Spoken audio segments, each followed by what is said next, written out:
कभी किसी चीज़ की दिक्कत नहीं करी इसने, कभी खाने की में कमी नहीं छोड़ी। बेटियां चली जाती थी बाहर लड़कों के साथ में, मतलब उन्होंने लव लेटर लिखे लड़कों ने, उनके शिकायत में मतलब बाप को अंदर किया है उन्होंने। बहुत दिक्कतें झेली। अब 5 साल तक मैं रो के ही निकली। मेरे 5 साल बाद ये कैसा इंसाफ।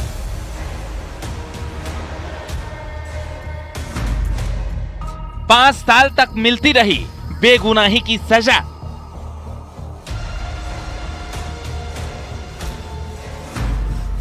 पांच साल जेल में जी जिल्लत की जिंदगी।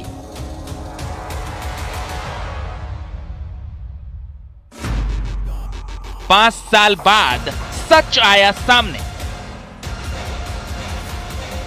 सर बस वो बेटी किसी लड़के से बात करती थी सर, मैंने उसे 2 बार डांटा भी सर। उसी गुस्से में सर वो घर छोड़ के चली गई, मेरे पे आरोप लगा दिया था सर। खुशी भी है सर, थोड़ा गम भी है सर, थोड़ा 5 साल वेस्ट हो गए सर। तो बेटियों ने रची थी पिता के खिलाफ साजिश। कहते हैं कि पिता बेटियों का आसमान होता है, बेटियां पिता की जान होती हैं। लेकिन ये कैसी बेटियां, कैसा ये रिश्ता जब अपने ही पिता के खिलाफ इतनी घिनौनी साजिश रच डाली। कभी किसी चीज की दिक्कत नहीं करी इसने, कभी खाने की में कमी नहीं छोड़ी। बेटियां चली जाती थी बाहर लड़कों के साथ में, मतलब उन्होंने लव लेटर लिखे लड़कों ने, उनके शिकायत में मतलब बाप को अंदर किया है उन्होंने। 5 साल पहले बेटियों ने जो फर्जी आरोप लगाए, पिता उनकी सजा जेल में काटता रहा। इंसाफ मिलने में 5 साल लग गए, सच सामने आने में 5 साल लग गए। लेकिन इन 5 सालों में जो कुछ खोया, क्या उसकी भरपाई हो पाएगी? ये सर थोड़ा कम भी है सर, थोड़ा 5 साल वेस्ट हो गए सर।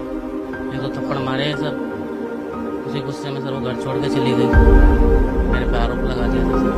मम्मी के बहकाए में थी सर, इसलिए सर। हाँ जी सर, कुछ अपने दोस्तों के बहकाए में थी। पुलिस को कुछ बोला सर, पकड़ के ले गए थे। चलो, ये कहानी उत्तराखंड की एक ऐसी कहानी है जिसमें विक्टिम भी पिता है और कभी विलेन भी पिता को ही बनाया गया। बेटियों ने कम उम्र में जो आरोप लगाए, आज उनका सच दिखाएंगे और बताएंगे कि कैसे कई बार जो दिखता है वो सच नहीं होता।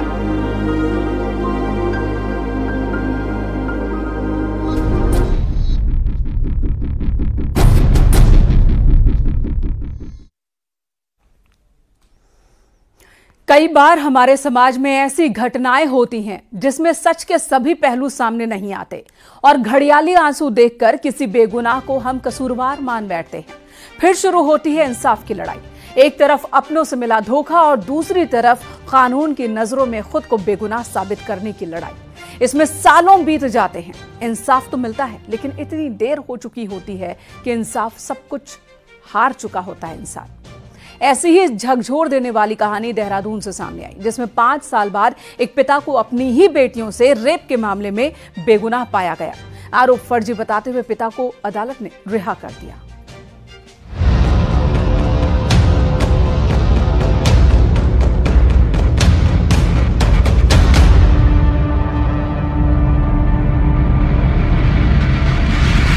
ये राघव है, जो उनका बदला हुआ नाम है, क्योंकि पहचान हम आपको बता नहीं सकते। राघव तकलीफ, दर्द और सामाजिक दुत्कार के उस असीम समंदर से गुजरा है जो शायद कोई सोच भी ना पाए।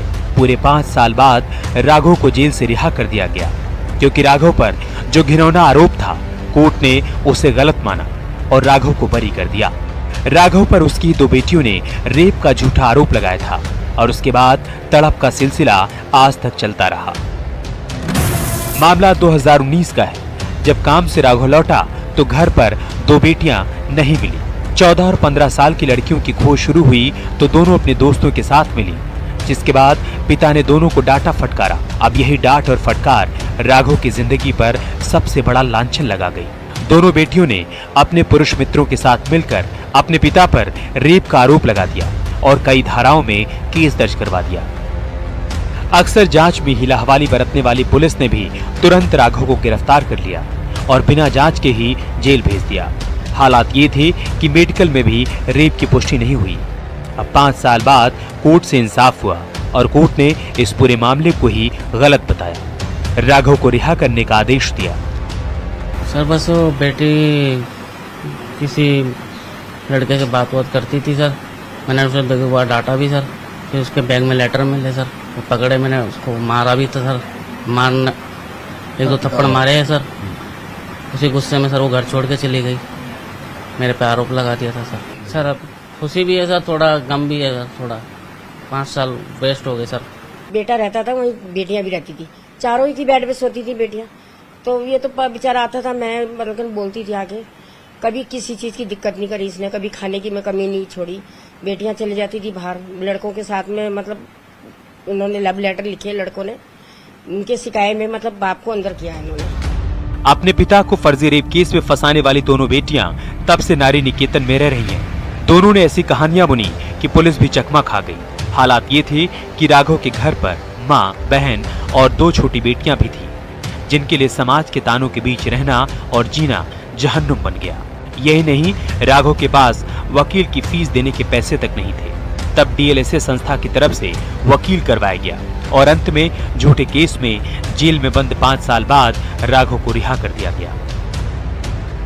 इस तरह के जो आरोप कई बार गुस्से में या किसी दूसरे बहकाव में आके एक पिता पे लगाए जाते हैं, तो इन बातों का करीब करीब काफी ध्यान रखना चाहिए और पूरे समाज को, न्यायालय को भी इस बारे में बड़ी गहनता से प्रश्न देखते हुए और उसको अध्ययन करते हुए इस बात में फैसला लेना चाहिए। मैं माननीय न्यायालय का भी धन्यवाद अदा करना चाहूंगा कि जिन्होंने पत्रावली को बड़े सूक्ष्म तरीके से उसका अध्ययन किया और ये पाया कि जो ये आरोप लगे हैं, अपनी बेटियों से रेप जैसे संगीन आरोप में जेल गए राघव के लिए ये 5 साल कहीं से भी आसान नहीं थे। न सिर्फ जेल की काल कोठरी में वक्त बिताया, बल्कि सामाजिक तिरस्कार भी झेला। ऐसे में सवाल उस खाकी पर भी है जिसने बिना किसी जांच के, बिना किसी गवाह सबूत के एक बेगुनाह को जेल भेज दिया। देहरादून से न्यूज़ 18 के लिए सत्येंद्र बर्दवाल की रिपोर्ट।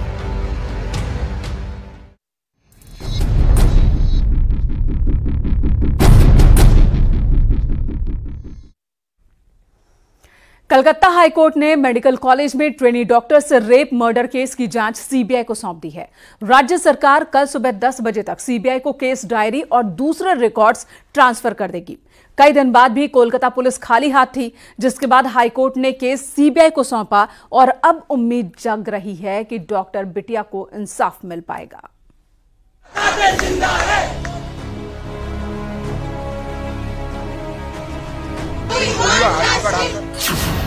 कोलकाता कांड में रूह कपा देने वाली report. Doctor rape murder case में दरिंदगी की सारी हदें पार। महिला डॉक्टर को हत्यारे ने तड़पा तड़पा कर मारा। नींद में सो रही डॉक्टर का रेप किया। रेप के बाद गला दबाकर मौत की नींद सुला दिया। यही है वो आरोपी संजय रॉय, जिस पर ड्यूटी पर तैनात एक महिला डॉक्टर के रेप और क्रूरतम हत्या का आरोप लगा है। मरीज की जान बचाने वाली डॉक्टर की जान इतनी क्रूरता से की गई कि पोस्टमार्टम रिपोर्ट देखकर हर कोई सन्न रह गया। ट्रेनी महिला डॉक्टर की पोस्टमार्टम रिपोर्ट के मुताबिक उसकी दोनों आंखों के नीचे कांच के टुकड़े मिले। महिला डॉक्टर की गर्दन टूटी हुई थी। महिला डॉक्टर के निजी अंगों में चोट के निशान थे। उसके सिर को दीवार पर कई बार पटका गया। चेहरे और पूरे शरीर पर चोट के निशान पाए गए। ट्रेनी डॉक्टर के प्राइवेट पार्ट से खून बहा था। उसकी आंखों और मुंह से भी खून निकला था। महिला डॉक्टर के नाखूनों में आरोपी की त्वचा के कुछ अंश मिले हैं। ट्रेनी महिला डॉक्टर के शरीर में शायद ही ऐसा कोई अंग बाकी रहा हो जिस पर चोट के निशान ना मिले हो। पोस्टमार्टम रिपोर्ट में उसके सिर, चेहरा, होठ, गर्दन, पेट, हाथ और पैर पर चोट के निशान पाए गए। पोस्टमार्टम रिपोर्ट से पता चला कि ट्रेनी महिला डॉक्टर के साथ पहले रेप किया गया और इसके बाद गला घोंटकर, मुंह दबाकर उसकी हत्या कर दी गई। रिपोर्ट के मुताबिक सुबह 3 बजे से 5 बजे के बीच पीड़ित का गला घोटकर हत्या की गई थी। आरोपी ने एक बार नहीं बल्कि 2 बार गला घोटा था। दरअसल आरोपी ये नहीं चाहता था कि रत्ती भर भी सांस उसके शरीर में बाकी रह जाए, जिससे उसके जिंदा होने की कोई भी गुंजाइश बाकी रहे। इसलिए हत्यारे ने दूसरी बार भी उसका गला काफी देर तक दबाया और पूरी तसल्ली हो जाने पर ही छोड़ा। पोस्टमार्टम रिपोर्ट आने के बाद ये कहा जा रहा है कि पीड़ित डॉक्टर ने आरोपी संजय से खुद को बचाने के लिए पुरजोर विरोध किया होगा। इस झड़प में उसके चश्मे का शीशा टूट गया और शीशे के टुकड़े उसकी आंखों में चले गए, जिसके बाद उसकी आंखों से खून बहने लगा। इसके अलावा वो हाथापाई के दौरान चिल्लाने की कोशिश की होगी, जिसे चुप कराने के लिए आरोपी ने उसका सिर दीवार पर मारा होगा, जिससे उसके चेहरे और सिर पर चोट लगी है। इधर पुलिस को आरोपी संजय रॉय के मोबाइल में पॉर्न क्लिप्स मिली हैं। पुलिस के मुताबिक वारदात को अंजाम देने से पहले उसने अस्पताल के पिछले वाले हिस्से में शराब की और पॉर्न देखा। इसके बाद वो अस्पताल के सेमिनार हॉल में गया, जहां ट्रेनी महिला डॉक्टर पहले से गहरी नींद में सो रही थी। अस्पताल का कर्मचारी नहीं होने के बाद भी संजय रॉय अस्पताल के किसी भी हिस्से में बेरोक टोक जाता था, क्योंकि आरोपी संजय रॉय कोलकाता पुलिस कल्याण बोर्ड में सिविल वॉलंटियर है। इसकी वजह से अस्पताल के कई विभागों में उसकी आसान पहुंच थी। वो कोलकाता पुलिस लिखी टी शर्ट पहनकर घूमता था। उसकी बाइक पर भी कोलकाता पुलिस का स्टिकर लगा हुआ था। अस्पताल में संजय बहुत रौब में रहता था और वो आरजीकर मेडिकल कॉलेज की पुलिस चौकी में तैनात था। उसका काम अस्पताल आने वाले पुलिस कर्मियों की मदद करना था। अस्पताल में संजय रॉय खुद को कोलकाता पुलिस का कर्मचारी बताता था। उसकी सैलरी महज 12,000 रुपए है, लेकिन कहा जा रहा है कि अस्पताल में भर्ती कराने के लिए वो मरीजों से रिश्वत लेने वाले गिरोह का सदस्य भी था, जो अस्पताल में भर्ती होने के लिए मरीजों के रिश्तेदारों से पैसे वसूलता था। अगर मरीजों को सरकारी अस्पताल में बेड नहीं मिलता तो वो पास के नर्सिंग होम में बेड दिलाने के लिए मरीजों के रिश्तेदारों से पैसे लेता था। पुलिस के मुताबिक पूछताछ के दौरान उसने अपना गुनाह कबूल कर लिया, लेकिन अपने गुनाह पर उसे कोई पछतावा नजर नहीं आया। उल्टे उसने कहा कि चाहो तो मुझे फांसी पर लटका दो। आरोपी संजय भी जानता है कि उसके खिलाफ जो सबूत मिले हैं वो उसे फांसी के फंदे पर लटकाने के लिए काफी हैं। इसलिए उसने अपना जुर्म आसानी से कबूल लिया।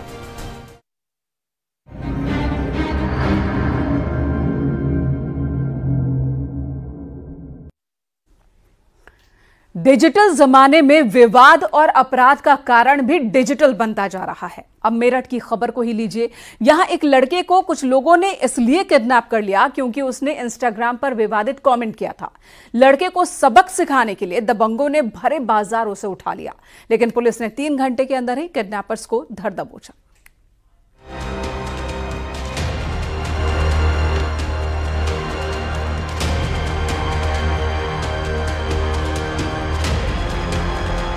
इंस्टा की लड़ाई, बात किडनैपिंग तक आई।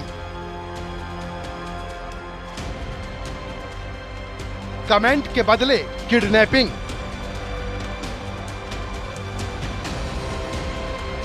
जरा पहली तस्वीर को देखिए।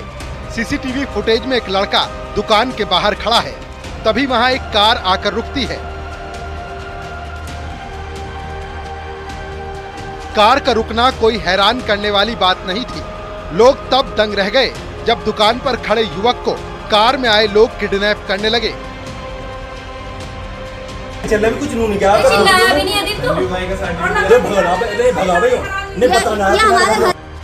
अब जरा दूसरी तस्वीर देखिए। पुलिस गिरफ्त में ये वही आरोपी हैं जो सीसीटीवी फुटेज में किडनैपिंग करते दिखे थे, लेकिन सबसे हैरान करने वाली है इस किडनैपिंग की वजह। अकाउंट पर कमेंट करना एक युवक को भारी पड़ गया। कमेंट से गुस्साए लोगों ने बीच बाजार युवक का अपहरण कर लिया। अपहरण का लाइव वीडियो सोशल मीडिया पर वायरल हुआ। जिसके बाद पुलिस हरकत में आई और 3 घंटे के अंदर युवक को बरामद कर लिया गया। लेकिन इस मामले में अब पुलिस ने 2 आरोपियों को गिरफ्तार करके जेल भेज दिया है। तस्वीरें मेरठ की हैं। मामला लोहिया नगर थाना इलाके का है। युवक एक दुकान पर खड़ा था, तभी कार से 6 लोग आए, युवक को पकड़ा, वो पीछे हटने की कोशिश करने लगा, लेकिन तभी लड़के उसे कार में किडनैप कर फरार हो गए। हालांकि पुलिस ने फौरन नाकेबंदी की और आरोपियों को धर दबोचा। कल लोहिया नगर में इंस्टाग्राम पर कमेंट को लेकर 2 पक्षों में विवाद हुआ, जिसमें कि एक पक्ष ने दूसरे पक्ष के युवक का अपहरण कर उसे गाड़ी में ले जाकर उसके साथ मारपीट की। पुलिस को तत्काल सूचना मिली, इस पर पुलिस बल तत्काल लगाया गया और जो अपराध है उसे बरामद किया गया। साथ ही 2 अभियुक्तों को गिरफ्तार किया गया है। पुलिस पूछताछ में चौंकाने वाला खुलासा हुआ। आरोपियों ने बताया कि अदीब ने उनके इंस्टाग्राम पर गलत कमेंट कर दिया था, इससे उन्हें गुस्सा आया। उन्होंने सोचा कि इसका बदला अदीब से लेंगे, इसीलिए उन्होंने आज उसको किडनैप किया। लेकिन पुलिस की सक्रियता ने युवक की जान बचा ली। आरोपी पक्ष और जो अपराध पक्ष है दोनों एक दूसरे से परिचित थे पूर्व में, लेकिन जो आरोपी पक्ष है उसके इंस्टाग्राम पर जो पीड़ित पक्ष है उसने कुछ कमेंट किया। इस बात पर उसे सबक सिखाने के लिए उन्होंने इसे गाड़ी में डालकर अपहरण का प्रयास किया। गंभीर धाराओं में मुकदमा दर्ज कर दोनों अभियुक्तों को जेल भेजा जा रहा है और जो अन्य अभियुक्त हैं उनकी भी शीघ्र गिरफ्तारी कर उनके विरुद्ध भी कठोर कार्रवाई पुलिस द्वारा की जाएगी। पकड़े गए 2 आरोपी छात्र हैं। एक लखीमपुर खीरी का रहने वाला है, जबकि दूसरा अमरोहा का। दोनों मेरठ के एक कॉलेज में पढ़ते हैं। लेकिन सोशल मीडिया की लड़ाई इस कदर हावी हुई कि कमेंट करने वाले को किडनैप ही कर लिया। उन्होंने इसे गाड़ी में डालकर अपहरण का प्रयास किया और इसी सूचना पर पुलिस ने तत्काल नाकाबंदी करते हुए अपराध को बरामद किया और 2 अभियुक्तों को गिरफ्तार। दोनों पक्ष इसमें मेरठ के ही रहने वाले हैं और एक ही समुदाय से ताल्लुक रखते हैं और पुलिस ने इसमें नाकाबंदी करते हुए अपराध को 3 घंटे में ही बरामद किया है। इस पूरे मामले में पुलिस ने बेहद सक्रियता दिखाई। जैसे ही किडनैपिंग की खबर मिली, पुलिस ने नाकेबंदी शुरू कर दी। करीब 100 सीसीटीवी फुटेज को खंगाला। जल्द ही पुलिस को बड़ा सुराग मिला। कार की आखिरी लोकेशन नरहेड़ा इलाके में मिली, लिहाजा पुलिस ने फौरन घेराबंदी कर पीड़ित को बरामद कर लिया, जबकि 2 आरोपियों को गिरफ्तार कर जेल भेज दिया। मेरठ से न्यूज़ 18 के लिए निखिल अग्रवाल की रिपोर्ट।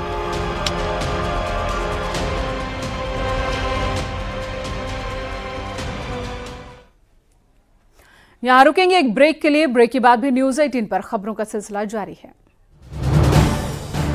आप देख रहे हैं न्यूज़ 18 उत्तर प्रदेश उत्तराखंड।